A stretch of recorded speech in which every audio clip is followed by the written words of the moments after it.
তাবলিগের বিশ্ব ইজতেমা শুধু বাংলাদেশ না, সারা দুনিয়ায় একটা ফেনোমেনন হয়ে উঠছিল। শুধু ধর্মীয় গুরুত্বেই না, সামাজিক প্রভাব, অতুলনীয় একটা ইভেন্ট ম্যানেজমেন্ট ক্যাপাসিটি, জাতীয় ঐক্যের মঞ্চ হিসাবে বিশ্ব ইজতেমা এক শক্তিশালী ইমেজ নিয়ে দাঁড়াইতেছিল। যত রাজনৈতিক মতাদর্শিক বিরোধ থাকুক না কেন, শীর্ষ রাজনৈতিক নেতারা সারা দেশের মানুষের সাথে আখিরি মোনাজাতে দাঁড়াইতেন। কিন্তু ইসলামোফোব দুনিয়ার ভয় সম্মিলিত মুসলমানরা একসাথে দাঁড়ায় নামাজ পড়লেও ওদের চুলকানি শুরু হয়। এইটারে সে ঘরের অন্দরে হান্দাই দিতে চায়, কয় ধর্ম প্রাইভেট ব্যাপার, তুমি ঘরের মধ্যে করবা। আর বিশ্ব ইজতেমার মতো সুবিশাল দুনিয়ার দ্বিতীয় বৃহত্তম মুসলিম সমাবেশকে ধ্বংস করার পরিকল্পনা শুরু হয় ওয়ার অন টেররের প্রজেক্ট হিসাবে। এই কাজে প্রত্যক্ষভাবে হাত লাগায় ইন্ডিয়া। আর ইন্ডিয়ার বাংলাদেশের সকল লেসপেন্সার, আওয়ামী লীগ, ডেইলি স্টার এবং প্রথম আলো। অনেকে বলতে পারেন, আপনি সব কিছুতেই ডেইলি স্টারের সংযোগ দেখেন কেন? আরে ভাই, সংযোগ থাকলে আমি কি করব? দুয়ে দুয়ে চার মিলে গেলে আমি কি সেটাকে 10 দেখাবো? তবে আমি এই ধর্মীয় ইস্যু নিয়ে দূরে থাকার সিদ্ধান্ত নিয়েছিলাম। আমি ভাবছিলাম আমাদের মুরব্বী আলেম ওলামারা এই ব্যাপারটা নিয়ে ডিল করবেন। কিন্তু যখন এর পিছে আওয়ামী লীগ, ভারতের পরিকল্পনা আবিষ্কার করলাম, প্রথম আলো, ডেইলি স্টারের সংযোগ আবিষ্কার করলাম, তখন এই সমাজের একজন হইয়া এই ইস্যু নিয়ে চুপ থাকতে পারলাম না।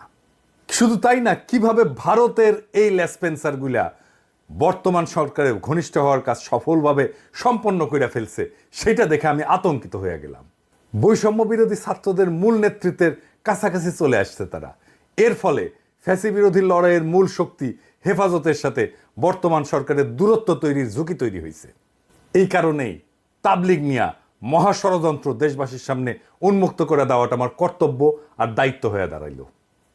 আশা করি আমার দর্শকেরা এই এপিসোডের পরে তাবলিগ প্রসঙ্গে নিজেরাই সিদ্ধান্ত নিতে সমর্থ হবেন।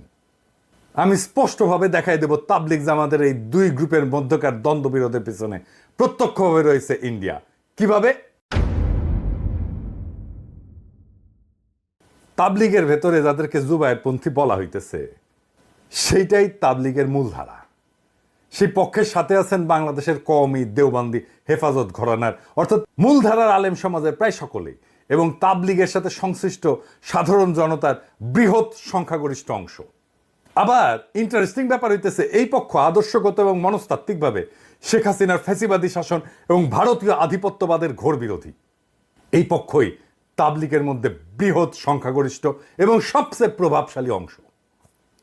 2 নাম্বার, তাবলিগের ভেতরে যাদেরকে এতাতি বা সাতপন্থী বলা হইতেছে, এই পক্ষের সাথে যারা আছেন তারা আওয়ামী ফ্যাসিবাদের অংশ, সহচর এবং ভারতপন্থী হিসেবে পরিচিত। এই পক্ষের সাথে যারা আছেন তাদের বড় অংশই সেকুলার এডুকেশনে শিক্ষিত। মূলধারার সুপরিচিত আলেমদের কেউই এই পক্ষের সাথে নাই। এই পক্ষের নেতৃত্বে বা সামনের সারিতে যারা আসেন তাদের কয়েকজনকে আমরা দেখি। আলহাজ সৈয়দ ওয়াসিফুল ইসলাম, উনি কে? উনি ডেইলি স্টার পত্রিকার সম্পাদক মাহফুজা নামের স্ত্রী শাহিনা নামের ছোট ভাই। উনি একজন মুক্তিযোদ্ধা, মানুষ হিসাবে খারাপ না, কিন্তু ওই যে মুক্তিযোদ্ধার ট্রেনিং আছে তো ইন্ডিয়ায়, তাই ইন্ডিয়া ইন্টারেস্টের পাশে উনি দাঁড়াইছেন। ছবিতে দেখেন তাবলিগের এতাতি গ্রুপের মুরব্বী সৈয়দ ওয়াসিফুল ইসলাম সামনের সারির ডানি বসা, দেখা দেন এডিটর সাহেব। পেছনের সারিতে বসা সৈয়দ ওয়াসিফুল ইসলামের বোন, দিল্লি স্টারের সম্পাদক মাহফুজা নামের স্ত্রী, তার পেছনে দাঁড়ানো মাহফুজা নাম, এবং বাম পাশে এতাতি গ্রুপের অপর নেতা মুফতি ওসামা ইসলাম, পাগড়ি পরা, আর মৌলানা আবু রেজা নদভী, আওয়ামী লীগের এক ভোট ডাকাত এমপি। আর কে? সাতক্ষীরা জেলার আওয়ামী লীগের ভারপ্রাপ্ত সভাপতি কাজী এর্তেজা হাসান। আমরা তার পরিচয় আরো বিস্তারিতভাবে দেখব। আর কে? মুফতি ওসামা ইসলাম, সাতপন্থী অংশের অন্যতম মুরব্বী সৈয়দ ওয়াসিফুল ইসলামের ছেলে, মৌলানা মুয়াজ বিন রুর। এই এরা সকলেই আওয়ামী ফ্যাসিবাদের সমর্থক এবং খুনি হাসিনা সরকারের ঘনিষ্ঠ হিসেবে পরিচিত। বিগত 15 বছরের দুঃশাসনের আমলে রাষ্ট্রীয় ছত্রছায়ায় এরা বাইরে উঠছে। এই তাবলিগের এই বর্তমান সংকটে কারা ইন্ধন যোগাচ্ছে? ভারতের আগ্রাসী হিন্দুত্ববাদী শক্তি এই অঞ্চলে ইসলাম এবং মুসলমানদেরকে দাবায় রাখতে নানা কর্মকাণ্ড চালাইছে, আপনারা জানেন। এর অংশ হিসেবে তারা নীরবে এবং সুশৃঙ্খলভাবে ইসলামের প্রচার, প্রসার এবং দাওয়ার কাজ চালায় যাওয়া প্রভাবশালী সংগঠন তাবলিগ জামাতে বিভেদ, বিরোধ এবং বিবাদ ঘটায় একে দুর্বল করার একটা মিশন হাতে নেয়। ওয়ার অন টেররের পরিকল্পনার অংশ হিসেবে। ভারতের প্রেসক্রিপশনের পাশাপাশি আওয়ামী ফ্যাসিবাদী সরকারও এই ইসলামপন্থীদের মাঝে বিভেদ, বিবাদ, বিশৃঙ্খলা তৈরি কইরা নিজেদের ক্ষমতাকে হুমকি মুক্ত রাখতে বাংলাদেশের তাবলিগের সংকট সৃষ্টি করে, এই সংকটকে জিয়ায় রাখার কৌশল গ্রহণ করে। অথচ আপনারা যদি ইতিহাস দেখেন, দেখবেন তাবলিগ জামাতের কার্যক্রম প্রচলনের শুরু থেকে 2016 সালের আগ পর্যন্ত তাদের মাঝে কোনো মতাদর্শগত বিভেদ, কোনো বিবাদ, কোনো বিশৃঙ্খলা ছিল না। 2016 সালের পর থেকে এই বিভেদ শুরু হয় এবং এরপর থেকে ভারতের প্রেসক্রিপশন আর আওয়ামী লীগ তার নিজস্ব শক্তিকে এই বিভেদ তৈরিতে নিযুক্ত করে। আর বর্তমানে ফ্যাসিবাদের পতনের পরে তাবলিগের সংকট আরো গভীর হয়েছে। কেননে? কারণ এইটা হইতেছে তাবলিগ লীগ। আসেন আমরা তাবলিগ লীগটা দেখি, কারা কারা এই তাবলিগ লীগ।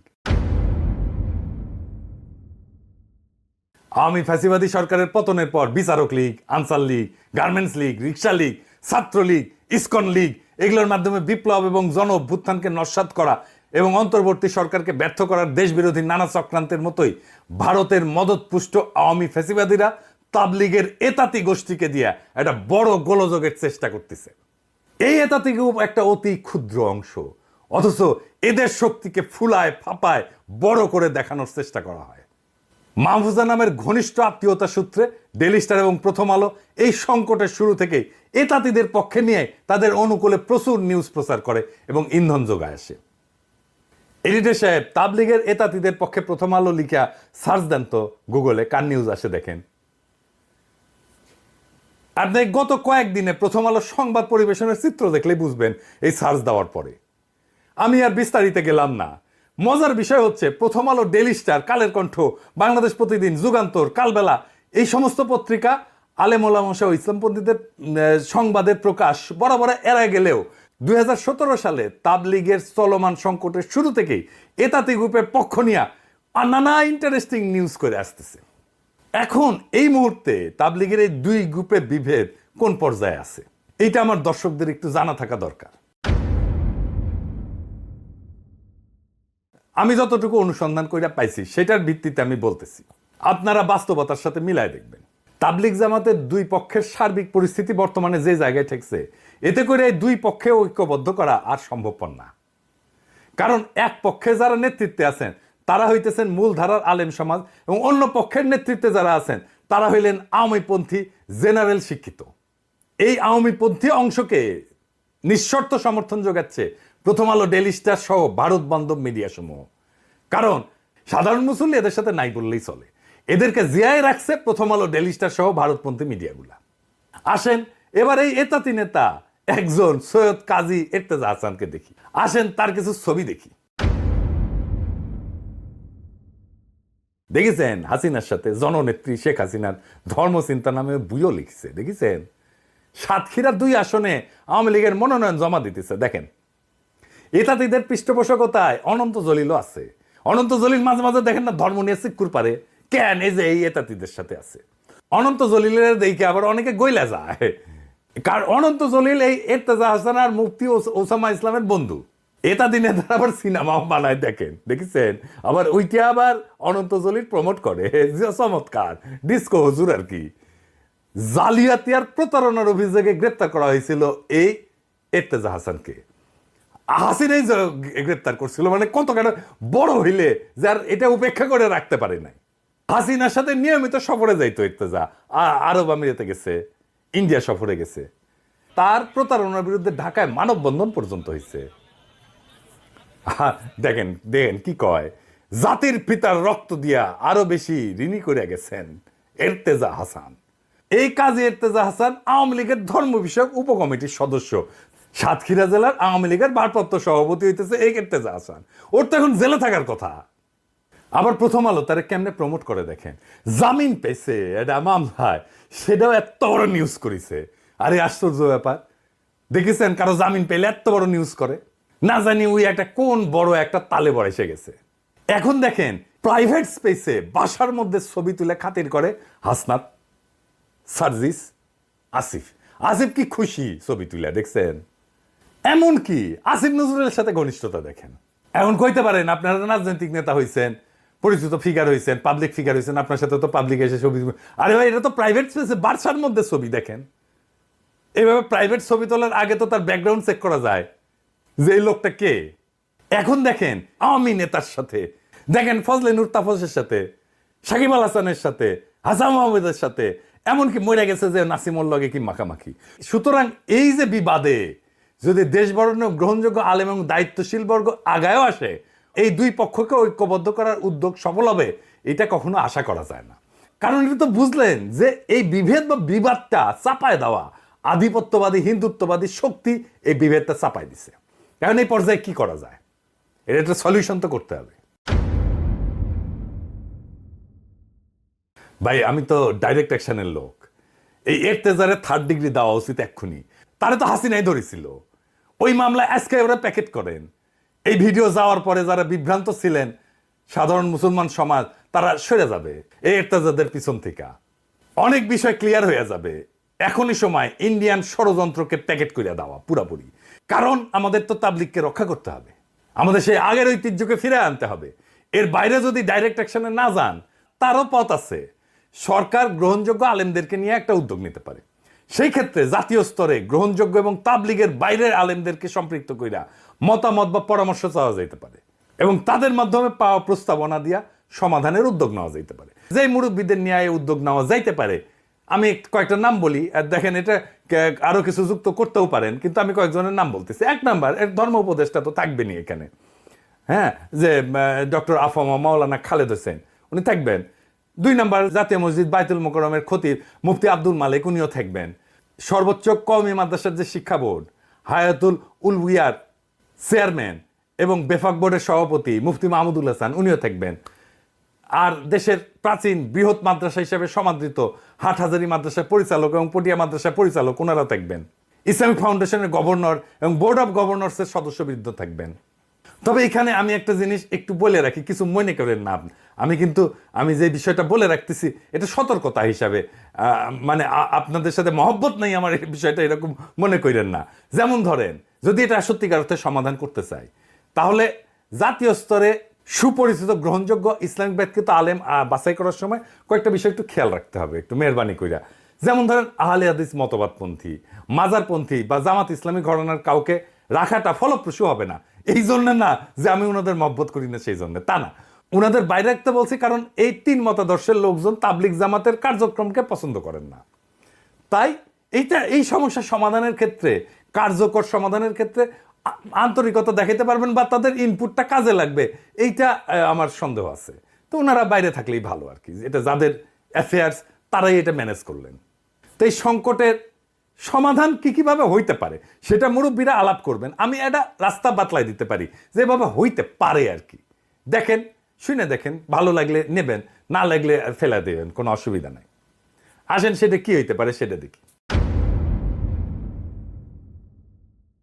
যেহেতু আমরা আগে দেখছি যে 2 পক্ষকে একীভূত করা অসম্ভব, সুতরাং এর স্থায়ী সমাধান করতে হলে বিশেষভাবে কেন্দ্রীয় মার্কাজ মসজিদ এবং ইজতেমা মাঠ পৃথক করার উপরে 2টা পদক্ষেপ নিতে হবে। 1 নাম্বার, কাকরাইল মসজিদ, যেটা বিপুল সংখ্যাগরিষ্ঠ ওলামায়ে কেরাম, তার নেতৃত্বাধীন পক্ষকে কেন্দ্রীয় কার্যক্রম চালানোর জন্য সম্পূর্ণভাবে ছেড়ে দিতে হবে। রাজধানী ঢাকা পৃথক অন্য একটা মসজিদকে নির্বাচন কইরা সাতপন্থীদেরকে তাদেরকে কার্যক্রম পরিচালনার জন্য পৃথক করে দেওয়া যেতে পারে। 2 নাম্বার, টঙ্গীতে যে বাৎসরিক বিশ্ব ইজতেমা, এর আয়োজনে পাশাপাশি বা লাগোয়া সময় ভাগাভাগি না কইরা ন্যূনতম 1 বা 1.5 মাসের বিরতি দিয়া উভয় গ্রুপের জন্য বরাদ্দ দেওয়া যেতে পারে। তবে সবচেয়ে ভালো হয় টঙ্গীর বিশ্ব ইজতেমা স্থল বিপুল সংখ্যাগরিষ্ঠ ওলামায়ে কেরাম এর নেতৃত্বাধীন পক্ষকে ছেড়ে দিয়া সাতপন্থীদের জন্য পৃথক ইজতেমা ময়দান নির্ধারণ করে দেওয়া।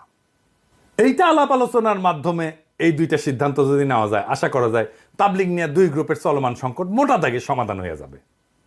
তারপরে যত দিন যাবে আস্তে আস্তে আস্তে আস্তে এই বিষয়টা সেটেল করে যাবে।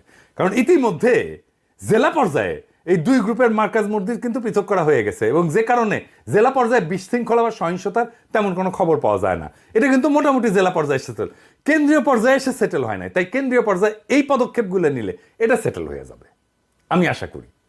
রাজধানীতে 2টা জিনিস, কেন্দ্রীয় মার্কাজ মসজিদ এবং ইজতেমার মাঠ, এটা যদি পৃথক করা না যায় তাহলে তাবলিগের চলমান সমস্যার সমাধান আসবে না, হবে না, বরং এইটাকে পুঁজি কইরা বিভিন্ন সুযোগ সন্ধানীরা উভয় গ্রুপকে নানাভাবে প্ররোচিত কইরা সমস্যাকে জিয়ায় রাখবে বা আরো প্রকট করতে চাইতে পারে। তাবলিগের উপরে যে কালো ছায়া নামছে ভারতের পরিকল্পনায়, তা আমাদের দূর করতে হবে। আমাদের হারানো ঐক্যের ঐতিহ্য পুনরুদ্ধার করতে হবে, আর এটা করা খুবই সম্ভব। আপনারা জানেন সমস্যা কোথায়। সমস্যার উৎস যদি চিহ্নিত করা যায়, তাহলে সমাধান করলে অর্ধেক হইয়া যায়। আমার মনে হয় আমি সমস্যাকে চিহ্নিত করে সমাধানের পথ দেখাই দিতে পারছি। এখন বাকি কাজটা মুরব্বীরা যদি শুরু করেন, তাইলে দেশের একটা বড় সমস্যার সমাধান হইয়া যায়। এবং আমরা কলে আপনাদের দিকে তাকায় আছি, সারা দেশের মানুষ তাকায় আছে।